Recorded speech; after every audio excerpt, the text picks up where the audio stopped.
এই মুহূর্তে আমি যেই বিপিএসটা নিয়ে কাজ করছি সেটা হচ্ছে এই বিপিএস এর নাম।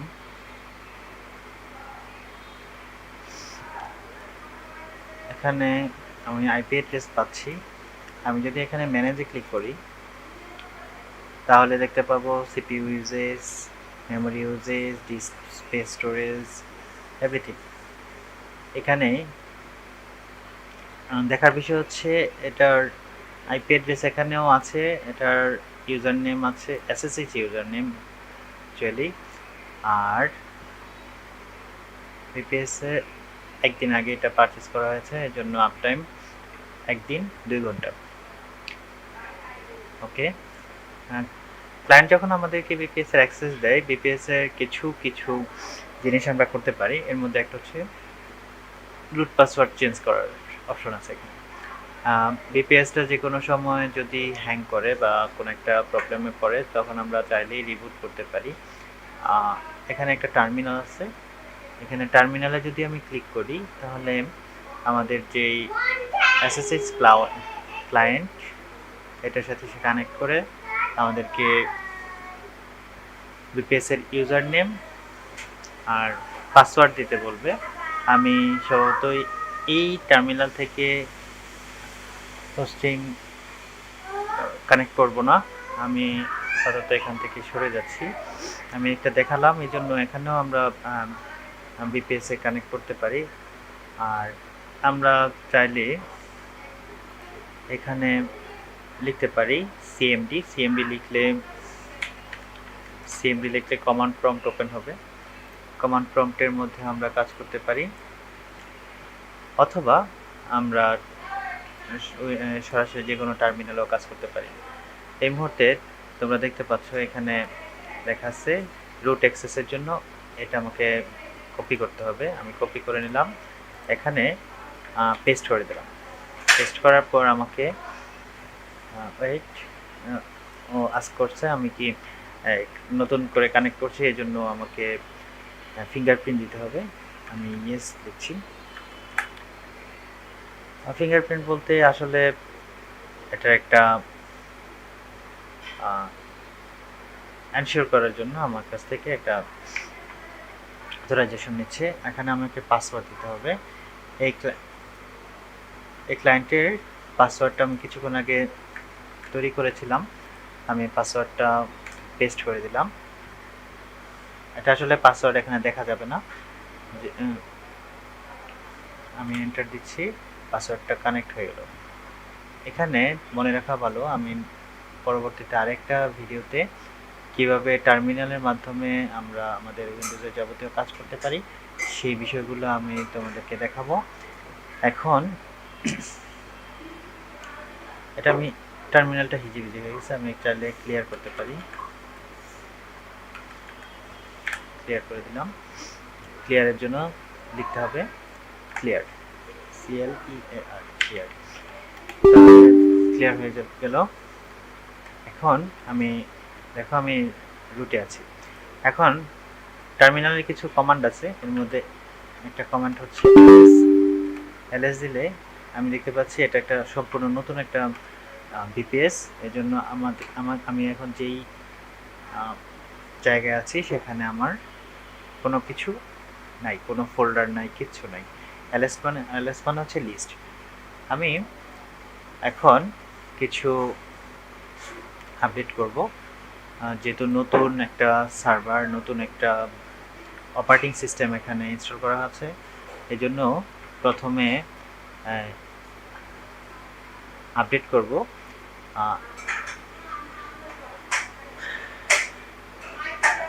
এখন আমাকে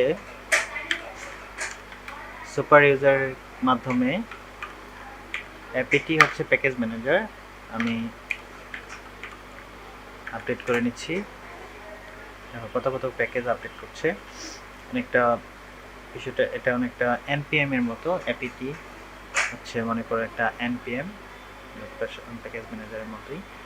এখন আমি আপগ্রেডও করতে পারি।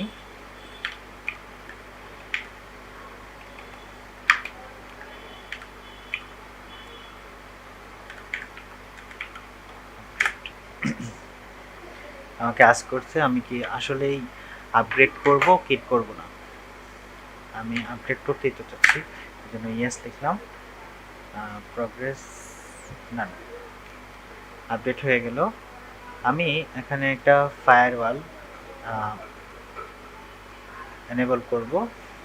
এই বিপিএস এর সাথে একটা বিল্ট ইন ফায়ারওয়াল আছে, সেই ফায়ারওয়ালটার নাম হচ্ছে আনকমপ্লিকেটেড ফায়ারওয়াল। আনকমপ্লিকেটেড, ইউতে হচ্ছে আনকমপ্লিকেটেড ফায়ারওয়াল। ওকে, এই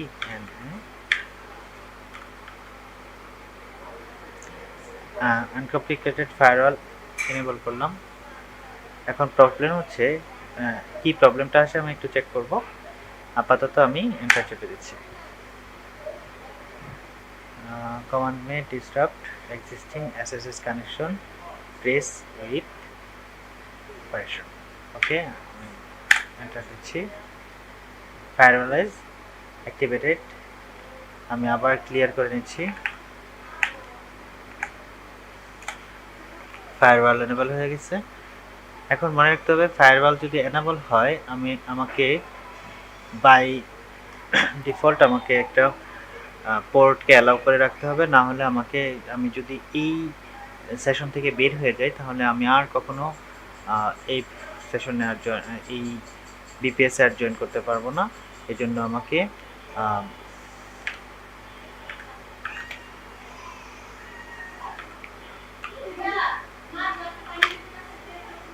অ্যালাউ করতে হবে।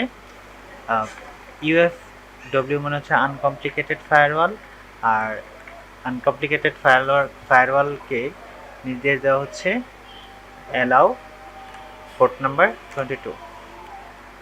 ফায়ারওয়াল রোল এডিট, আমি চাইলেই ফায়ারওয়ালের স্ট্যাটাস দেখতে পারি। স্ট্যাটাস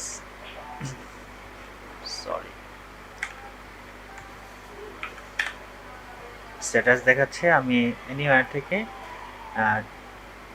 22 পোর্টকে কানেক্ট করতে পারছি। এখন আমাদের একটা প্যাকেজ ইনস্টল করতে হবে। এখানে প্যাকেজটার নাম হচ্ছে এই মুহূর্তে আমাকে ইনস্টল করতে হবে এনভিএম। এনভিএম মানে হচ্ছে নোড ভার্সন ম্যানেজার। আমি কপি করে নিয়েছি নোড ভার্সন ম্যানেজারের কার্ল। আমি এটাও দেখাবো কার্ল দিয়ে কখন কাজ করতে হয়। আমি প্রথম দিকে যখন কমান্ড দিয়েছি তখন সুডো লিখেছিলাম। সুডো কখন ইউজ করব, কেন ইউজ করতে হয়, সম্পূর্ণ ডিটেল আমি অন্য একটা ভিডিওতে ডিটেল বলবো। এটা যদি আরও ডিটেল এক্সপ্লেন করতে হয় তখন ভিডিওটা অনেক বড় হয়ে যাবে। ওকে,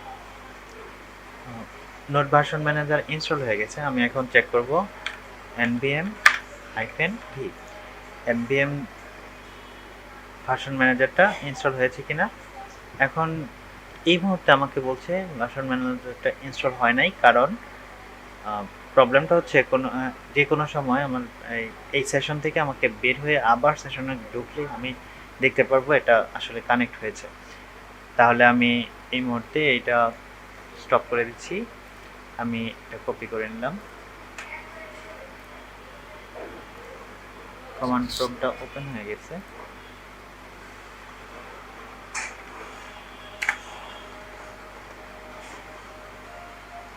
ওকে, আমাকে পাসওয়ার্ড দিতে হবে। পাসওয়ার্ডটা আমি কপি করে নিয়েছি এবং পেস্ট করে দিলাম। আমি nvm-v nvmটা ইনস্টল হয়েছে কিনা এটা কনফার্ম হওয়ার জন্য আমি চেক করতেছিলাম। এখন দেখো যে nvm এর ভার্সনটা এখানে শো করছে। যদি এখানে nvm এর ভার্সন শো না করে আগের মতোই একটা এরর শো করতো তাহলে বুঝতে পারতাম আমাদের nvmটা ইনস্টল হয় নাই। nvm ইনস্টল করেছে, আসলে আমাদের ইনস্টল করতে হবে নোটকে ইনস্টল করতে গিয়ে আমরা প্রথমে ইনস্টল করে দিলাম nvm। এখন nvm হচ্ছে অনেকটাই npm এর মতো। npm যেমন নোট প্যাকেজ ম্যানেজার, nvm হচ্ছে নোট ভার্সন ম্যানেজার। এখন নোডের বিভিন্ন ভার্সন আমরা চাইলে যে কোনো সময় ইনস্টল করতে পারবো এবং যে কোনো সময় চেঞ্জ করতে পারবো। এই মুহূর্তে আমি npm কে বলছি npm প্লিজ ইনস্টল নোড। ওকে, আর কিছু বলতে হবে না, npm গিয়ে নোডের লেটেস্ট ভার্সনটাকে ইনস্টল দেবে। এখানে আমি একটা প্রবলেম পাচ্ছি, npm কে ইনস্টল করতে বলার পর সে বলছে এভাবে হবে না, তুমি আমাকে বলো কোন ভার্সনটাকে ইনস্টল করতে হবে। ওকে,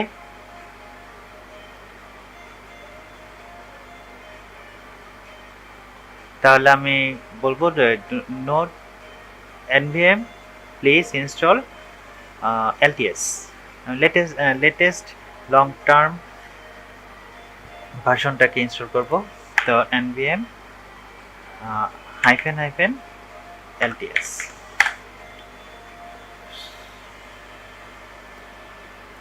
আমি ভুল কমান্ড করে দিয়েছিলাম, এখানে ও কিন্তু বলে দিচ্ছে আমি কিভাবে কমান্ডটা দিতে পারি। এই যে দেখো npm ইনস্টল ভার্সন নাম্বার দিতে বলতেছে, অথবা আমি ওকে আমি এই কমান্ডটা দেব। এখন দেখো নোডের লেটেস্ট ভার্সনটা ইনস্টল হচ্ছে।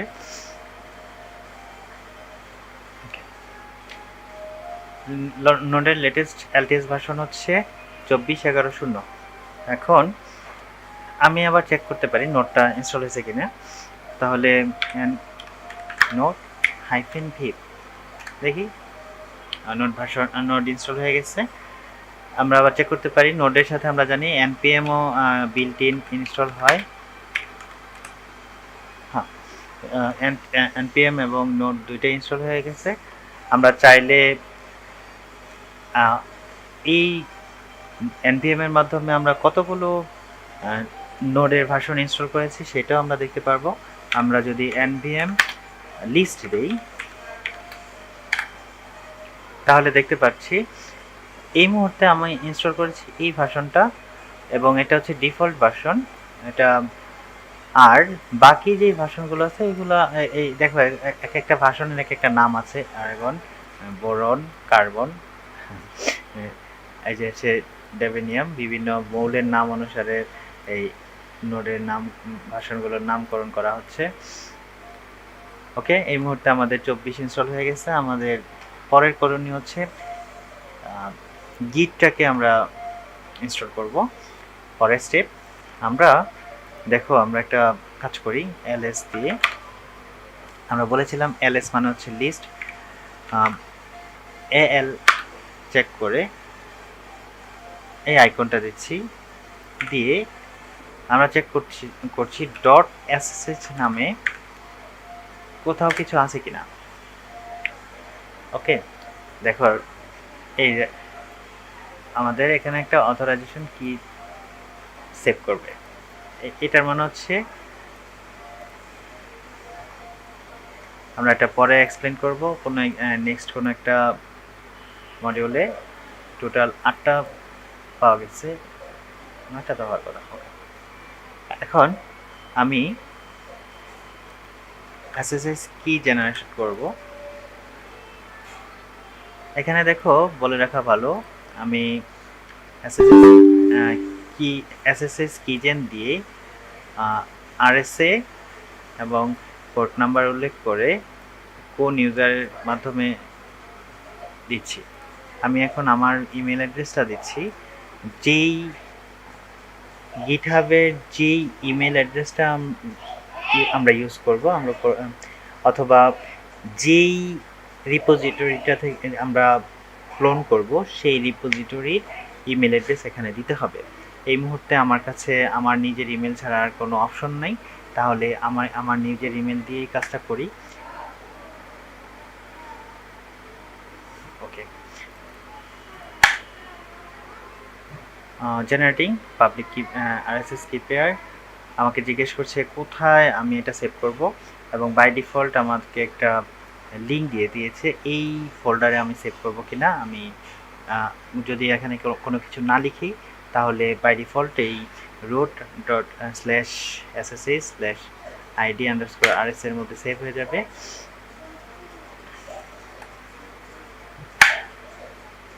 ওকে, আমাকে এখন জিজ্ঞেস করছে আমি ফেজেস পেয়ার পাসেস পেয়ার দিব কিনা। আমি আপাতত পাসেস পেয়ার দিচ্ছি না। এখানে আবার বলে দিচ্ছে যদি আমি এমটি রাখি তাহলে নো পাসেস পেয়ার।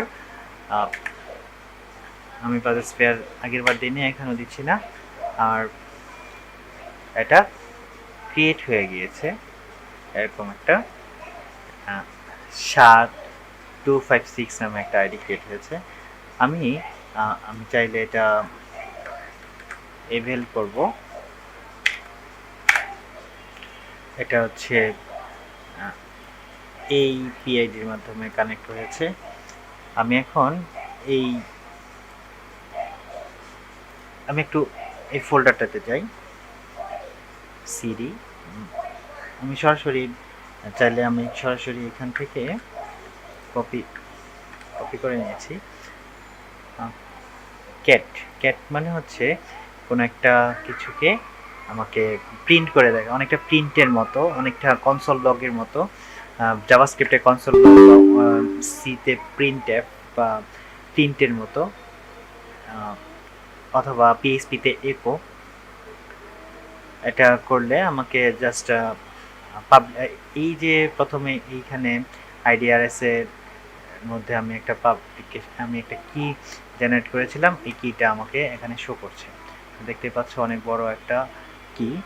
এই কিটা আমি আপাতত এটা কপি করলাম। এখন আমি এটা গিটহাবে এটা আমাকে পোস্ট করতে হবে। গিটহাবে গেলাম, আমি এখানে গিয়ে সেটিংয়ে গেলাম। দেখো আমরা বলেছিলাম যে এটা একটা SSH কি। যেহেতু SSH কি তাহলে আমাদের খুঁজে বের করতে হবে where is SSH। Here is an SSH and GPG kiss here. আমাকে SSH কিটা এনশিওর করতে হবে। এখানে অন্য আরেকটা কিও থাকতে পারে, কিন্তু আমরা যেহেতু SSH কিটাকে এখানে বাইন্ড করব, তাহলে আমাকে এখানে ক্লিক করতে হবে নিউ SSH কি। পেস্ট করে দিলাম। এখন আমাকে এখানে এটা কার SSH কি একটা লিখে রাখি। এটা হচ্ছে আমার ক্লায়েন্টের নাম দিয়ে দিলাম। নর্মালি আমি ক্লায়েন্টের নাম দিয়ে SSH কিটা সেট করি। আমাকে পাসওয়ার্ড দিতে যাচ্ছে, আমি আমার নিজের পাসওয়ার্ডটা এখানে দিয়ে এটা কানেক্ট করে দিচ্ছি। ফরম্যালি আমি পাসওয়ার্ডটা শো করছি না। ওকে, SSH কিটা সেট হয়ে গেল। আমি যদি এখানে খুঁজে বের করতে চাই, একদম নিচের দিকে এসে এই যে এই কিটা সেট হয়েছে, খেয়াল করে দেখো এখানেও একটা SHA-256 এর একটা আইডি জেনারেট হয়েছে। ওকে, এই পর্যন্ত তো গেল। এখন আমি চেক করব যে এই কিটা আসলে কানেক্ট হয়েছে কিনা। তাহলে আমি গিটহাবের মাধ্যমে এটা টেস্ট করব যে এটা SSH কিটা টেস্ট -t মানে হচ্ছে এটা টেস্ট করছি।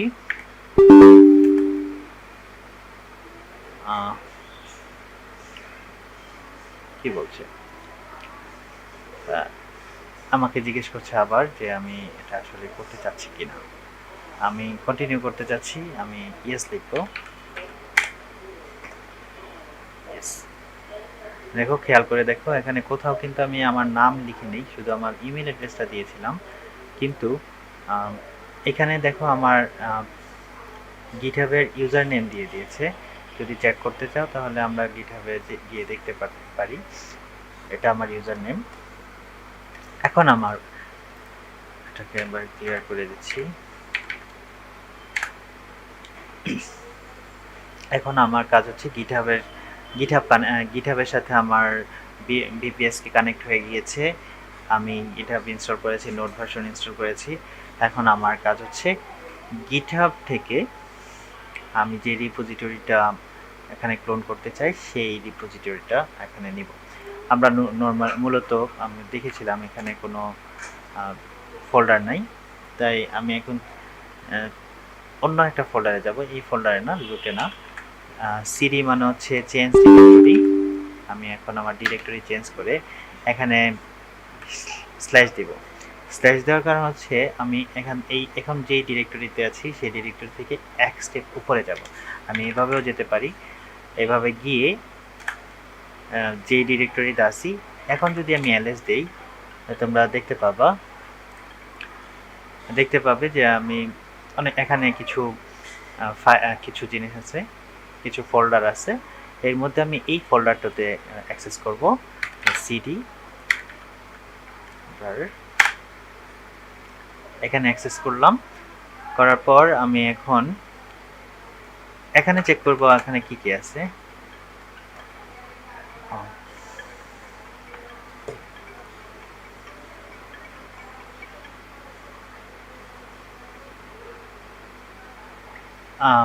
এখানে অনেকগুলো ফোল্ডার আছে বাই ডিফল্ট। আমি চাচ্ছি এই ফোল্ডার না, আমি এখানে নতুন একটা ফোল্ডার ক্রিয়েট করব। ফোল্ডারটার নাম হচ্ছে www। আমি যদি ফোল্ডার ক্রিয়েট করতে চাই তাহলে আমাকে লিখতে হবে যে ডিরেক্টরি ক্রিয়েট করতে হবে। এমকে মানে মেক dir মেক ডিরেক্টরি, ফোল্ডারের নাম দিলাম w।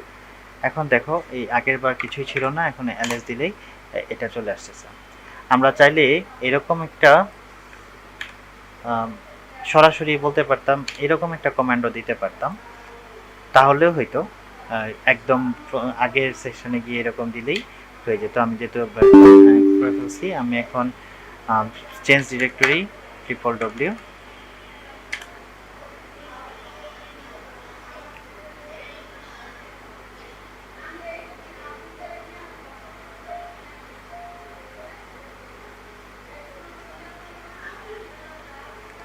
ওকে।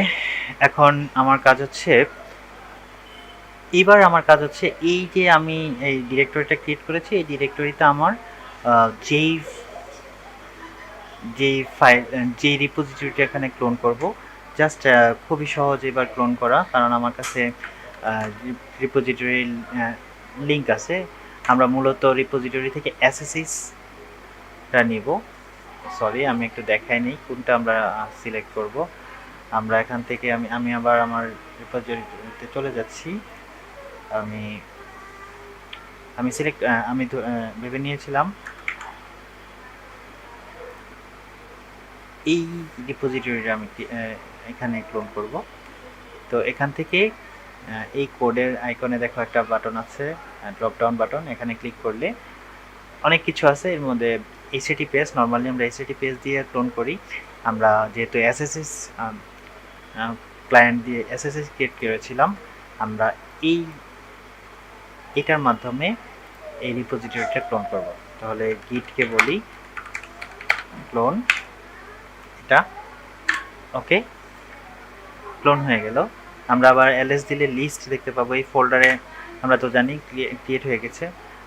আমরা সিডি দিয়ে আবার দেখো sw লিখে যদি আমি ট্যাব চাপি, তাহলে বাকি যেই অক্ষরগুলো আমাকে টাইপ করতে হচ্ছে না। আমি ls দিলে দেখতে পাবো আমাদের ফোল্ডার স্ট্রাকচার।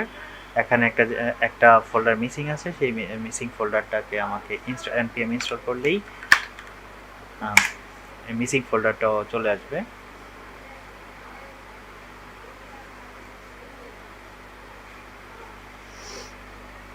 ওকে, একটা npm, তাহলে npm run dev। আমি যদি npm run dev দিই, তাহলে দেখো 8001 পোর্টে এটা রান করছে। Super admin already exist. এটা কন্ট্রোল সি দিলে বন্ধ হয়ে যাচ্ছে। এখন প্রবলেমটা হচ্ছে 8001 পোর্টকে আমি যদি এখানে দেখতে চাই, ব্রাউজার সাইটটাকে ব্রাউজ করতে চাই, তাহলে আমাকে 8001 পোর্টকেও আমাকে অ্যালাউ করতে হবে, যাতে এনিওয়্যার দিয়ে দেখা যায়। আমি এখন দেখব আনকমপ্লিকেটেড ফায়ারওয়াল অ্যালাউ 8001। এবার এটা 8000 কে রান করেছে,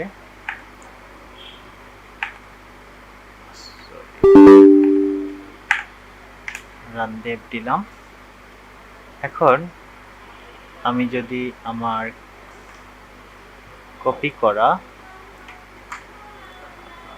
পোর্টটা মনে নেই, এভাবে আমরা পোর্টটাকে দিয়ে 8001 দেই, the server is running. Okay, server run করছে। এবার আমাদের পরবর্তী কাজ হচ্ছে, দেখো সার্ভারটা রান করছে, কিন্তু আমি যদি এটা বন্ধ করে দেই, এটা যদি আমি বন্ধ করে দিই তাহলে এটা আর রান করবে না। ঘুরছে তো ঘুরছে। এখন আমাদেরকে ইঞ্জিনেক্স সেটআপ করতে হবে, কারণ সার্ভারটাকে অ্যালাইভ রাখতে হবে, সবসময় জাগিয়ে রাখতে হবে। তাহলে আমি আবার এখানে কানেক্ট করছি।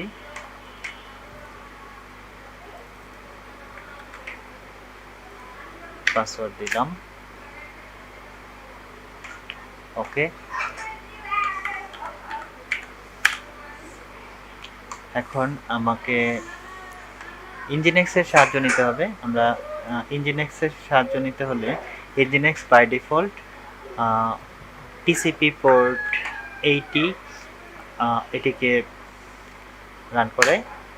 তাহলে আমার টিসিপি পোর্ট 80 এবং যদি আমার অন্য কোনো পোর্ট লাগে, সেই পোর্টগুলোকে যখন আমরা টিসিপি পোর্ট রান করবো, অ্যালাউ করবো, সেক্ষেত্রে আমাদেরকে ফায়ারওয়ালটাকে রিলোড করতে হতে পারে, বা আমরা রিলোড করাটা ভালো, অনেক সময় ব্লক থাকে, রিলোড করলে ঠিক হয়ে যায়।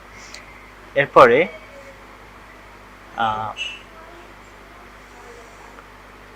আমি অ্যাপিটিকে বলবো ইনস্টল এনজিনিক্স। এর আগে আমি সিডো লিখে নিব, কারণ হচ্ছে সিডো মানে হচ্ছে সুপার ইউজার। আমরা এই মুহূর্তে এসএসএস এর মাধ্যমে রুট ইউজারে কানেক্ট করছি, এটাই আমাদের সুপার ইউজার। এই জন্য কখনো যদি সুডো ইউজ নাও করি সেক্ষেত্রে আটকাচ্ছে না, কিন্তু মনে রাখতে হবে আমরা যখন AWS এর কোনো VPS এ এই ধরনের কাজ করব, সেক্ষেত্রে সুডো ইউজ করা বাধ্যতামূলক। আমাকে ইয়েস লিখতে হবে। কানেক্ট হয়ে কমপ্লিট। আমি চেক করতে পারি যে ইঞ্জিনেক্সটা ইনস্টল হয়েছে কিনা। তাহলে ইঞ্জিনেক্স -v দিলাম, ইঞ্জিনেক্স কানেক্টেড এবং উবুন্টু ভার্সনে কানেক্ট হয়েছে। এখন আমাকে ইঞ্জিনেক্সের সেটআপ ক্রিয়েট করতে হবে। নর্মালি আমরা ইঞ্জিনেক্স যেহেতু সেটআপ ক্রিয়েট করতে হবে, তাহলে ইঞ্জিনেক্সের ফোল্ডারটাতে যেতে হবে, সিডি -etc এবং ইঞ্জিনেক্স এন্টার দিয়ে আমি যদি ls দেই, এখানে অনেকগুলো ফোল্ডার আছে। আমরা যে কোন ফোল্ডারে আমরা এই সেটআপটা করতে পারি, কোয়ান্টিটিতে সেটআপ করতে পারি, সাইটস এনেবলডে করতে পারি। তো এই মুহূর্তে আমি সাইটস এনেবলডের মধ্যে যাব, সিডি। এখানে সাইটস লেখার পর শুধু সাইটস হাইফেন আসছে, কারণ এনেবলড এবং অ্যাভেলেবল এখানে দুইটা ফোল্ডার থাকাতে ও কনফিউজড, আমাকে কোন ফোল্ডারে নেবে। আমি বলছি এনেবলড ফোল্ডারে নিয়ে যাও। এখন আমি যদি ls দিই, দেখতে পাবো আমার এখানে ডিফল্ট নামে একটা ফাইল আছে। আমি এটাকে রিমুভ করতে চাই। রিমুভের জন্য rm দিয়ে ডিফল্ট লিখে দিয়ে, এটা হচ্ছে রিসাইকেল বিনে যাবে না, একদম পার্মানেন্টলি রিমুভ হয়ে যাচ্ছে। এখন আমি আবার সিডি দিয়ে আগের যেই সাইটস আছে, সাইটস অ্যাভেলেবলে যাব। সাইটস প্রথমে ছিলাম এনেবলডে, এখন অ্যাভেলেবলে যাচ্ছি। অ্যাভেলেবলে চেক করে দেখি, এখানেও ডিফল্ট নামে একটা ফোল্ডার ফাইল আছে। আমি এটাকেও রিমুভ করে দিতে চাই। এখানে দেখো আর কোনো ফাইল নাই।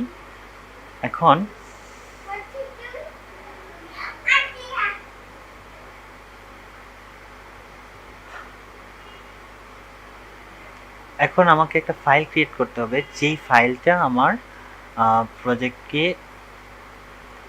রান কর ইঞ্জিনেক্স সেট আপ থাকবে। এই মুহূর্তে আমার ক্লায়েন্টের কাছ থেকে যেই ডোমেনটা আমি পেয়েছি সেই ডোমেনটা হচ্ছে এটা। যদি আমরা ডোমেন নামে একটা ফাইল ক্রিয়েট করি সেটা হচ্ছে সবচেয়ে ভালো হয়, বেস্ট প্র্যাকটিস বলা যায় এটা। আমি hierarchy.org-তেই করছি। সরি, আমি এই নামে একটা ফাইল ক্রিয়েট করব। ফাইল ক্রিয়েট করার জন্য আমরা লিখতে পারি টাচ না লিখে আমি এই মুহূর্তে লিখব ন্যানো।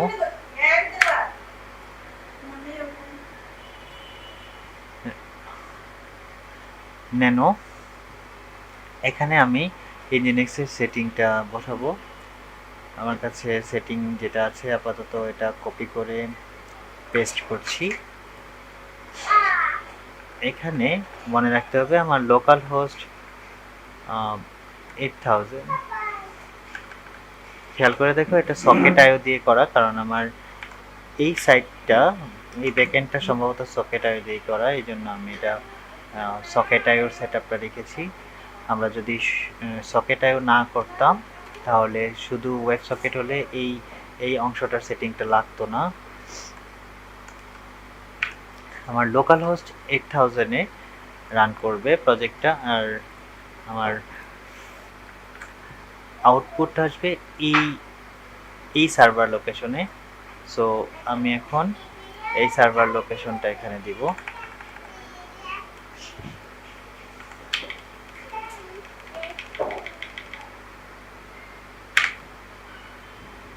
এখানে ভুল হয়েছে, আমার এইচটিটিপি দেওয়া যাবে না। আমি এখান থেকে এইচটিটিপি অংশটা ফেলে দিই। ওকে, আমি এখন এটা সেভ করব। সেভ করার জন্য যাই হোক, আমরা জানি যে এটা থেকে যদি এক্সিট বের হয়ে যেতে চাই তাহলে যে কোনো জায়গায় যদি কোনো চেঞ্জেস থাকে তাহলে সে জিজ্ঞেস করে তুমি কি এটা সেভ করবে কিনা। আমরা সেই সুযোগটা নিব। আমরা চাইলে সরাসরি প্রথমে সেভ করব, সেভ করে এটা ক্লোজ করতে পারি, অথবা আমরা সরাসরি ক্লোজ করার ক্ষেত্রে ও জিজ্ঞেস করে সেভ করব। তাহলে আমি এক্সিট বাটন চাপলাম, এর মধ্যে সে জিজ্ঞেস করছে আমি এটা সেভ করবো কিনা। এই জন্য আমি এর আগে এক্সিট করার জন্য কন্ট্রোল এক্স চেপেছিলাম, এখন কন্ট্রোল ওয়াই চাপার মানে হচ্ছে ইয়েস। এখন সে আমাকে জিজ্ঞেস করছে আমি যে ফাইলটা ছিল আগে, আমি এই ফাইলটাতে রাইট করব কিনা। আমি বলছি ইয়েস, এখানে এন্টার দিলেই হবে। আমি এন্টার দিচ্ছি, কমপ্লিট হয়ে গেল। এখন আমি চেক করতে পারি যে আসলেই কি এটা সেভ হয়েছে। ইয়েস, সেভ হয়েছে। এখন আমি চেক করব যে ইঞ্জিনেক্সের যে সেটআপটা আমি এখানে লিখেছি, কনফিগারেশনটা এখানে লেখা হয়েছে, এটা আসলেই কার্যত কাজ করবে কিনা। এখানে এই জন্য আমি লিখছি nginx -t মানে টেস্ট। আমি শুধু এই ওকে এবং সাকসেসফুল, টেস্ট ইজ সাকসেসফুল এটা দেখার জন্য ওয়েট করছিলাম। Yes, it's okay. এখন আমাকে সাইটস এনেবলড মনে আছে, ওই ফোল্ডারটাতে আবার আমাকে ব্যাক করতে হবে। আমি সিডি দিয়ে ডবল ডট দিয়ে এক স্টেপ উপরে গেলাম, উপরে গিয়ে এখন অ্যাভেলেবেল আছি, আমি যাব এনেবলড।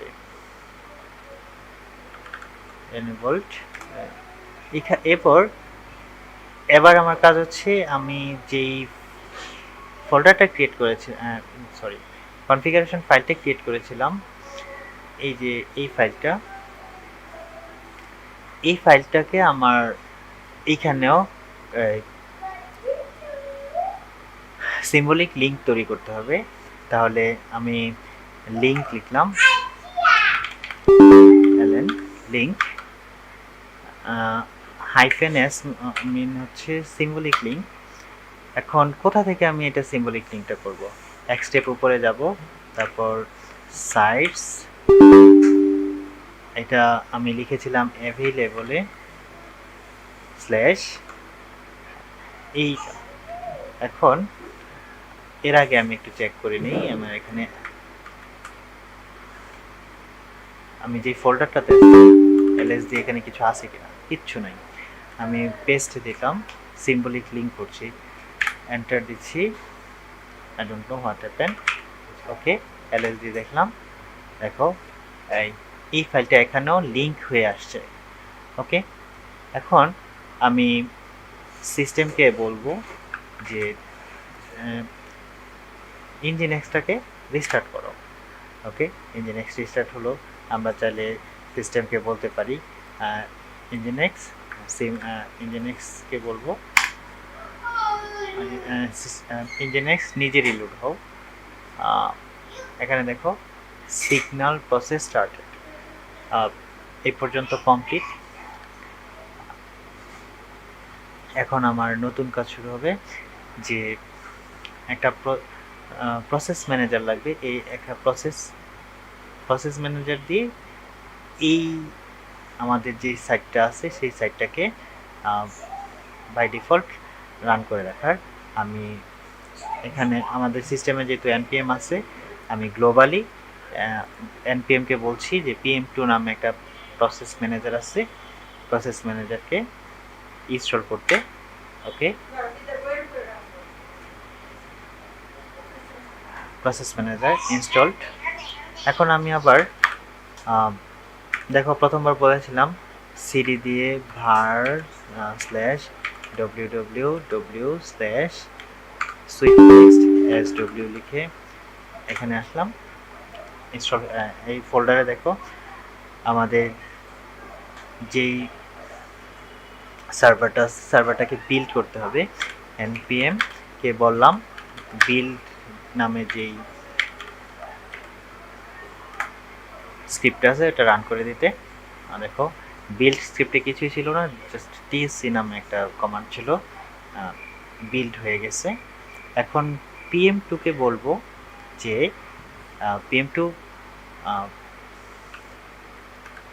pm2 প্লিজ স্টার্টে বলছি npm এর মাধ্যমে একটা সার্ভার এটার নাম দিয়ে রাখলাম টেস্ট,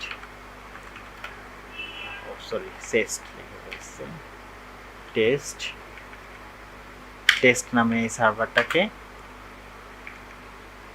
npm এর কোন কমান্ডটা এখানে দিতে হবে, স্টার্ট কমান্ডটা। ওকে, এখানে একটা দারুণ জিনিস ছিল, এটা আমার দেখতে খুব পছন্দ। ওকে, এখন আমরা চাইলে pm2 মনিটরও করতে পারি। এই মুহূর্তে আমার pm2 মাধ্যমে মনে আছে আমরা কিছুক্ষণ আগে বলেছিলাম যে যদি আমি এই টার্মিনালটা বন্ধ করে দেই তাহলে টার্মিনালটা মানে আমার যে এই লিঙ্কটা এখানে কাজ করার কথা ছিল, পরবর্তীতে আর কাজ করছিল না। আমি এখানে বন্ধ করে দিচ্ছি। ওকে, এবার দেখি এটা কাজ করছে কিনা। কাজ করছে। ওকে, আমি এটা কপি করলাম, একটা ইনকগনিটো মোডে একটা নতুন ব্রাউজার ওপেন করলাম, এখানেও কাজ করছে কিনা দেখি। ওকে, দেখছে, বলছে কন্টিনিউ টু সাইট, ইয়েস কাজ করছে। অ্যাকচুয়ালি এটা আমরা পরবর্তীতে আমরা কিভাবে এটা SSL সার্টিফিকেট নেওয়া যায়, আমরা কোন ডোমেইনে এটা কাজ করব, ডোমেইনের সেটআপ, ডোমেইন প্রোভাইডার কোম্পানি যেখান থেকে নেওয়া হয়েছে সেখানে কিভাবে ডোমেইন প্রোভাইডারের সাথে বিপিএস এর আইপি কানেক্ট করতে হয়, সব কিছু আমরা পরের ভিডিওতে দেখাবো। এবং SSL সার্টিফিকেট কিভাবে জেনারেট করতে হয়, যাবতীয় প্রসেস স্টেপ বাই স্টেপ পরের ভিডিওতে থাকবে। Thank you very much.